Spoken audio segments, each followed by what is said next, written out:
Oke, assalamualaikum warahmatullahi wabarakatuh. Balik lagi bersama kami di Info3RS ID. Oke, pada kesempatan kali ini kita akan membahas terkait salah satu checklist audit dari Dinas Kesehatan ya, yang berjudul itu, yang berbentuk visitasi Binwasdal kalau nggak salah namanya, Bina Pengawasan dan Pengendalian gitu. Nah, ini terbilang baru ya, dari tahun 2021 kalau nggak salah. Jadi untuk visitasi Binwasdal ini dilakukan oleh Dinas Kesehatan di suatu pemerintah daerah, di mana dalam visitasi Binwasdal ini bisa dikatakan sebagai follow up gitu. Follow up dari pemerintah daerah terhadap audit yang dilaksanakan di rumah sakit gitu. Nah, ini sudah berjalan di Jakarta ya. Saya kurang begitu tahu kalau di wilayah lain seperti apa. Tapi kalau di Jakarta, visitasi Binwasdal ini adalah sebagai salah satu bentuk pengawasan dan pengendalian fasilitas kesehatan yang ada di dalam suatu daerah dalam menerapkan SOP-SOP-nya gitu. Jadi ini bisa dijadikan sebagai apa namanya tuh, kalau setelah akred setahun kemudian kan ada visitasi lagi ya untuk pelaksanaan PPS. Nah, untuk akred yang sekarang pelaksanaan PPS itu juga diawasi oleh Dinas Kesehatan setempat gitu. Nah, dalam visitasi Binwasdal ini K3 masuk gitu dalam salah satu penilaian, di mana si K3 ini punya checklistnya sendiri. Oke. Nah, ini checklist yang saya dapat dari visitasi Binwasdal yang pernah saya ikuti gitu. Oke, kita mulai ya.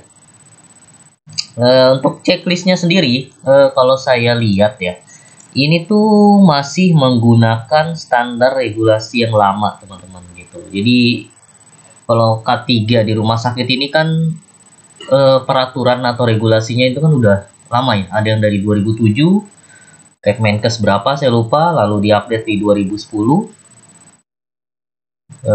Lalu yang paling baru itu adalah di 2016, yaitu Permenkes 66 tahun 2016 gitu.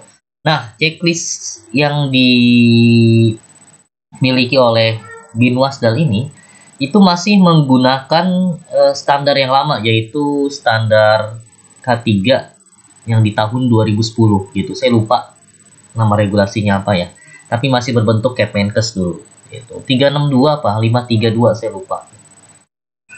Kalau saya lihat ini masih menggunakan format yang dulu gitu. Jadi masih belum update dengan Permenkes 66 tahun 2016. Saya nggak tahu kenapa, tapi memang secara garis besar antara yang Kepmenkes 2010 dengan 2016 memang tidak begitu berbeda gitu. Tapi untuk yang di 2016 tentu saja lebih detail dan lebih baru gitu untuk di rumah sakit. Oke, kita lanjut.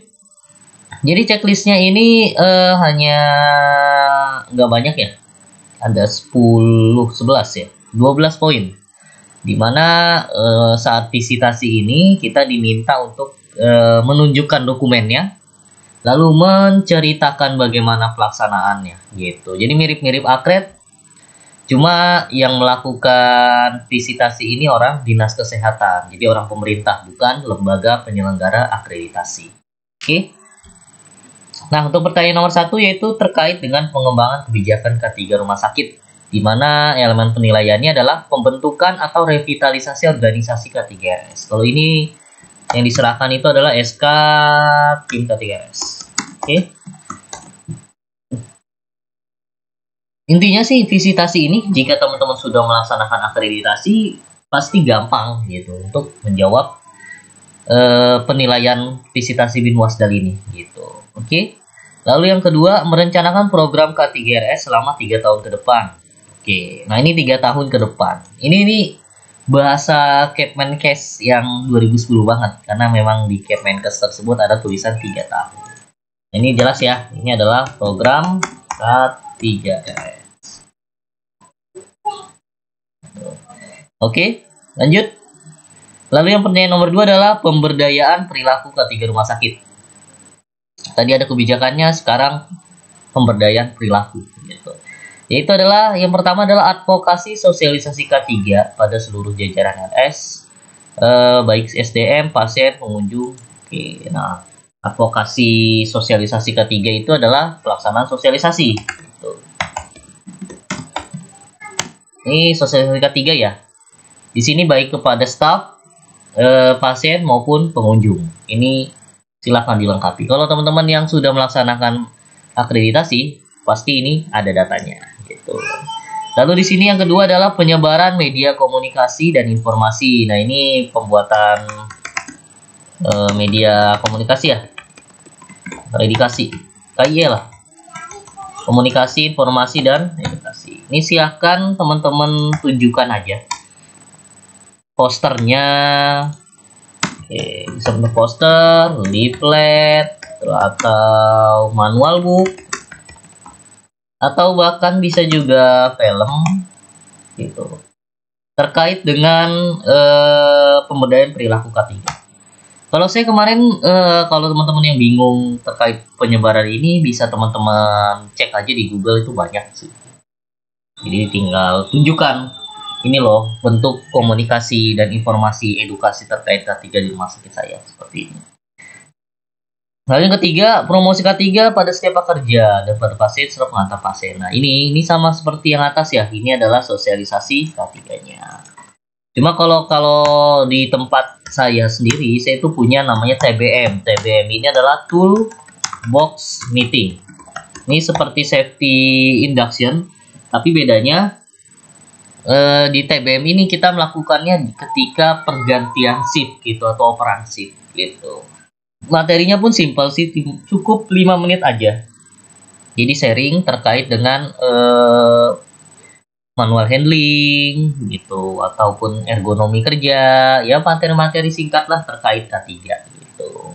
Ini biasa saya lakukan kepada petugas di rumah sakit ataupun outsourcing yang ada di rumah sakit saya. Gitu. Lanjut, nomor 3 itu adalah pengembangan SDM K3 RS. Oke, nah ini pengembangan SDM tim K3 RS-nya ya. Di sini silakan lampirkan sertifikat K3U. Oke, atau K3 RS ya. Ini silakan dilengkapi. Lalu yang ini sertifikat pelatihan K3 Staff FS. Jadi kalau teman-teman akreditasi, khususnya di MFK 11, itu kan ada ya terkait dengan pelatihan yang wajib dilakukan kepada staf rumah sakit. Nah itu kalau sudah dilaksanakan, silakan lampirkan sertifikat pelatihannya gitu. Oke, pengirim SDM. Nah ini bisa di matrix training ya. Jadi yang mau tahu matrix training ini adalah rencana pelatihan teman-teman. Jadi dalam 1 tahun ada training apa aja dijadwalkan gitu kepada SDM rumah sakit terkait dengan K3. Oke, matrix training dan bukti ikut pelatihannya. Paling gampang sih dilampirkan sertifikat sih. Oke. Lanjut ya. Yang keempat adalah pengembangan pedoman petunjuk teknis, juknis, dan standar prosedur operasional. Oke. Nah ini silakan, ini bisa dalam bentuk panduan, pedoman, ataupun SPO. Kalau saya sih kemarin banyakkan SPO teman-teman, karena untuk pedoman di rumah sakit saya itu cuma ada pedoman organisasi dan pedoman pelayanannya. Sedangkan untuk panduan ya paling hanya ada panduan dari MFK 9 poin MFK itu aja, keselamatan, keamanan, hingga konstruksi renovasi. Jadi bahasa pedoman kayak gini saya anggap ini sebagai regulasi lain aja gitu, yaitu SPO.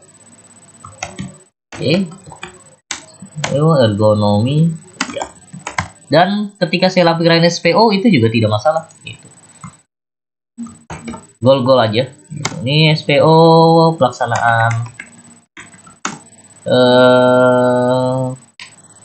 kalau ini, nah khusus yang poin B saya lampirkan panduan kesehatan kerja ya, karena saya punya panduan terkait dengan kesehatan kerja. Nah kalau yang pedoman pelaksanaan K3, nah ini saya tampilkan itu adalah pedoman K3. Jadi pedoman K3 RS ini tidak bukan pedoman pelayanan atau organisasi ya, melainkan pedoman K3 rumah sakit gitu. Jadi nggak hanya bicara oleh organisasi, tapi juga praktek-praktek K3 di rumah sakit itu seperti apa gitu. Lalu yang D, pelaksanaan tanggap darurat. Nah, ini saya lampirkan panduan tanggap penanggulangan bencana, disaster nanti ya, paling gampang. Ini bisa diambil di akreditasi ya. Lalu yang ini juga panduan terkait proteksi kebakaran, ini bisa diambil di akreditasi. Lalu ini adalah pengelolaan penyihatan lingkungan rumah sakit. Ini panduan kesehatan lingkungan atau sanitasi bahasanya ya, seperti ini. Oke, ini panduan B3. Ini juga kalau yang ini, kalau teman-teman punya panduan pengelolaan limbah rumah sakit, silahkan lampirkan. Oke. Kalau saya tambahkan panduan B3 di dalamnya gitu, karena di dalam panduan B3 saya ada terkait pengelolaan limbah B3. Ini bisa minta oleh Kesling ya, yang poin F dan poin G, karena biasanya mereka punya. Ini sama, ini adalah saya lampirkan tuh SPO penanganan kerja, nggak salah. Terus panduan disaster plan. Oke, yang poin I, penyusunan kontrol terhadap penyakit infeksi, ini panduan PPI ya, jelas ya. Ini silakan minta aja pada PPI. Nah, ini SPO, ini adalah SPO angkat angkut pasien. Ini juga saya buat sendiri. Ini SPO SPO B3, silakan dilampirkan jika ada penerimaan, pengelolaan, penyimpanan, distribusi, pemusnahan, silahkan lampirkan SPO terkait B3. Nah, ini SPO terkait peralatan medis ya dan utilitas, silahkan dilampirkan di sini. Oke. Nah, uniknya dari visitasi Binwasdal ini adalah banyakkan bicara soal regulasi teman-teman gitu ya, khas pemerintah banget lah. Jadi regulasi gitu, dan mereka tidak bertanya soal implementasi selagi regulasinya ini belum teman-teman lampirkan gitu. Jadi kalau regulasinya sudah teman-teman bisa berikan, itu baru mereka akan bicara soal implementasinya gimana gitu. Oke, jadi mirip-mirip kayak akreditasi lah. Anda harus buat regulasinya dulu. Ketika sudah ada, baru mereka akan melihat bagaimana implementasinya gitu. Lalu poin nomor 5, pemantauan dan evaluasi kesehatan lingkungan tempat kerja. Nah, ini silakan buat mapping area berisiko ya. Kalau saya sih denah area berisiko, ini ada juga di akreditasi.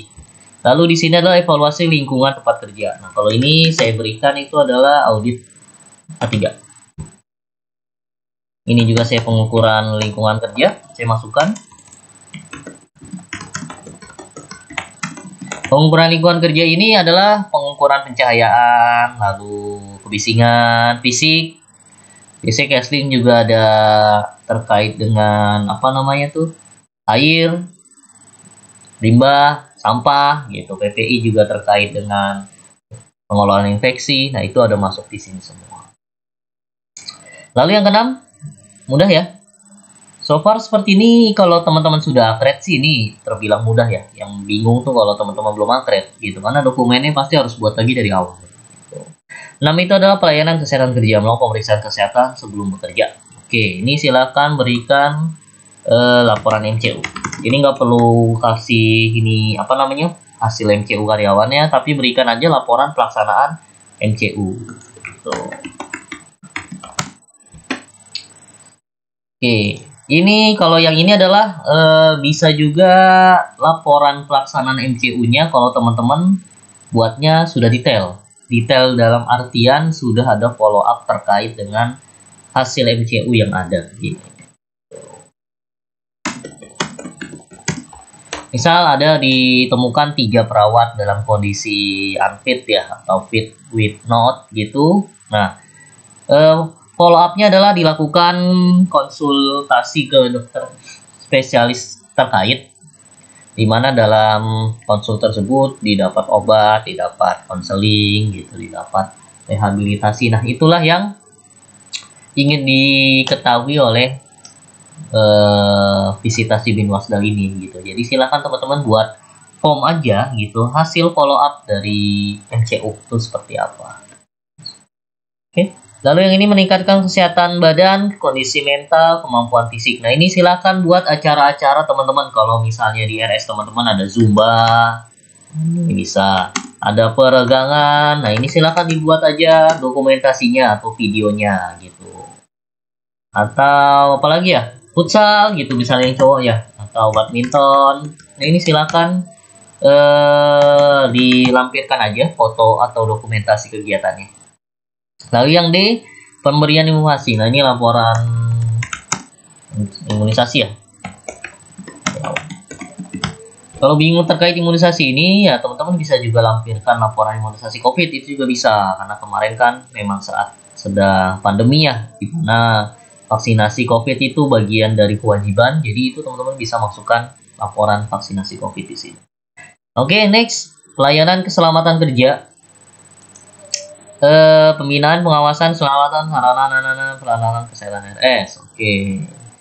Ini adalah kalau seperti teman-teman melengkapi MFK 3, MFK 4 terkait keselamatan dan keamanan RS gitu. Karena namanya pembinaan, maka biasa dilakukan adalah audit teman-teman. Audit keselamatan. Kalau di bahasa MFK itu ada ronde fasilitas, itu juga bisa. Oke. Ini juga sama audit K3 ya. Pengelolaan. Oke. Nah, kalau yang ini seperti MFK terkait dengan utilitas teman-teman, MFK 7, MFK 8, yaitu terkait dengan pengelolaan utilitas. Ini silakan dilampirkan aja lagi-lagi laporan pengelolaan utilitas. Oke, itu aja sih. Karena di dalam laporan utilitas ini biasanya sudah ada pemeliharaannya gimana, hasil sertifikasinya gimana, gitu, hasil kalibrasinya gimana. Nah, itu ada semua di sana, gitu. Kalau untuk pengadaan peralatan ini lampirkan aja RKA K3. Misal K3 dalam tahun ini dia ingin menganggarkan safety body harness ya, itu bisa kayak gitu. Bentuknya APD tambahan untuk kegiatan-kegiatan berisiko gitu. Kalau kegiatan berisiko ketinggian ya seperti body harness. Kalau kegiatan di ruang terbatas ya seperti tabung oksigen, masker yang sesuai dan lain-lain sebagainya gitu. Kalau saya lampirkan RKK 3 aja, di mana di dalam RKK 3 saya sudah menganggarkan beberapa peralatan-peralatan K3 RS gitu. Salah satunya waktu itu saya anggarkan pembelian box APD kebakaran, lalu lux meter untuk pengukuran cahaya, sound level meter, kayak gitu. It's okay sih. Oke, poin nomor 8, pengembangan program pemeliharaan limbah air. Nah, ini adalah mereka itu observasi IPAL ya, dan TPS. Jadi pastikan aja IPAL dan TPS itu sesuai dengan regulasi yang ada. IPAL punya sertifikatnya, TPS punya sertifikat atau izinnya. IPAL juga sesuai dengan kondisi standarnya, TPS juga sesuai dengan kondisi standarnya. Gitu aja. Nah, ini panduannya ya. Panduan limbah. Oke. Yang biasanya temuan di sini adalah CCTV teman-teman. Jadi dalam IPAL atau TPS itu wajib diberikan CCTV gitu, dan seringkali rumah sakit terlewat nih untuk area ini gitu. Selain CCTV biasanya juga perlu kotak P3K, lalu APD, terus sign yang kayak gitu-gitu, silahkan dilengkapi aja. Oke, poin 9, pengelolaan jasa B3 dan barang berbahaya. Nah, ini daftar inventaris. Kalau teman-teman akreditasi di MFK 5 harusnya sudah ada ya. Apa? Inventaris B3 dan limbah. Harusnya udah ada nih kayak gini mah. Lalu ini terkait dengan MSDS. Ini SPO MSDS lah. kewajiban ada MSDS di setiap B3 yang ada. Lagi-lagi kalau teman-teman akreditasi, pasti MSDS ini sudah ada di setiap tempat yang punya B3-nya gitu. Oke, lanjut nomor 10, pengembangan manajemen tanggap darurat. Oke, yang ini adalah hospital disaster plan ya.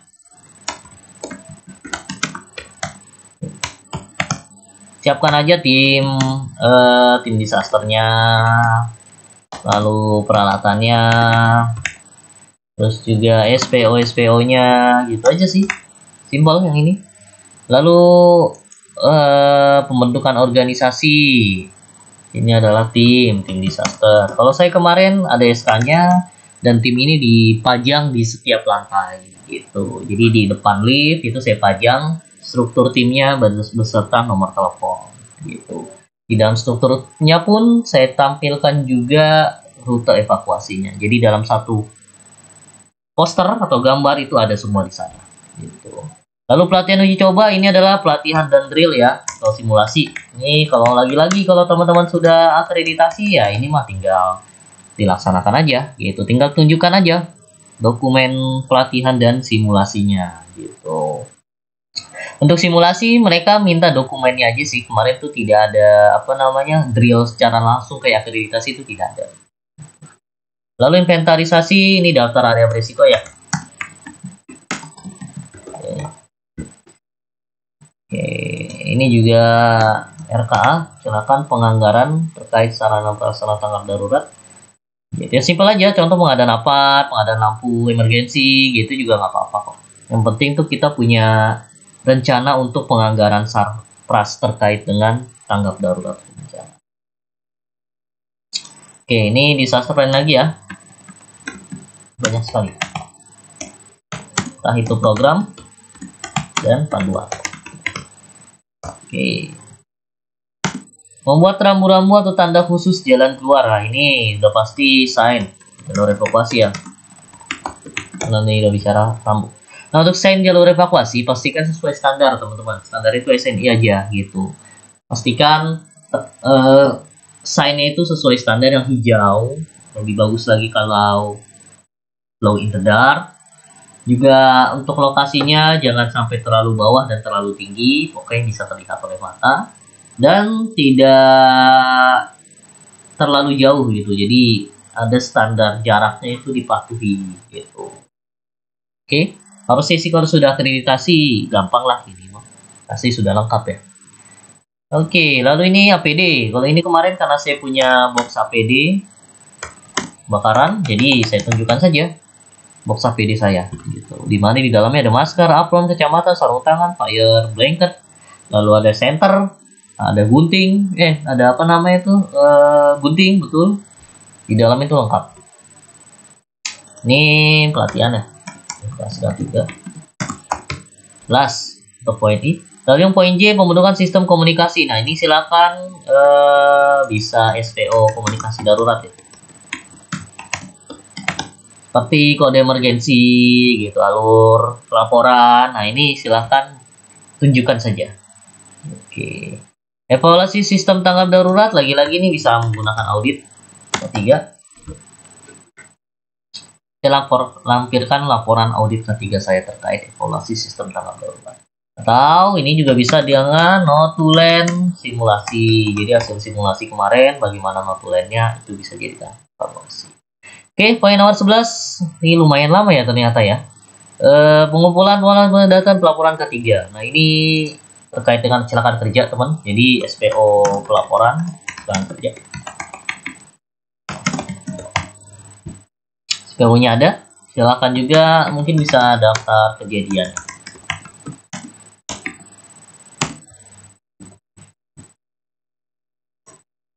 Oke. Kalau ini adalah bukti tindak lanjut. Nah, bisa dalam bentuk investigasi, bisa juga dalam bentuk penanganannya gimana korban. Jadi silakan teman-teman berikan aja salah satu bukti laporan kecelakaan kerjanya, di mana di dalam laporan kecelakaan kerja yang bagus kan pasti ada form investigasinya seperti apa. Oke. Tunjukkan aja itu. Dan dokumentasi data itu adalah terkait dengan rekap sih, rekap data insiden. Lagi-lagi kalau teman-teman sudah akreditasi, ini pasti ada semua. Gitu. Oke. Lalu yang nomor 12. Nah, ini nomor 12 ini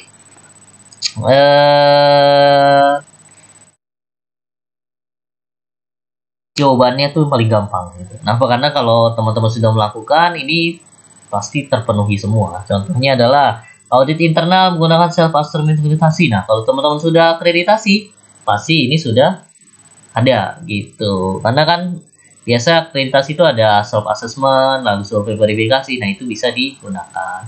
Lalu yang kedua, umpan balik SDM melalui wawancara langsung singkat. Nah, ini umpan balik ini biasanya ada namanya tuh survei keselamatan ya.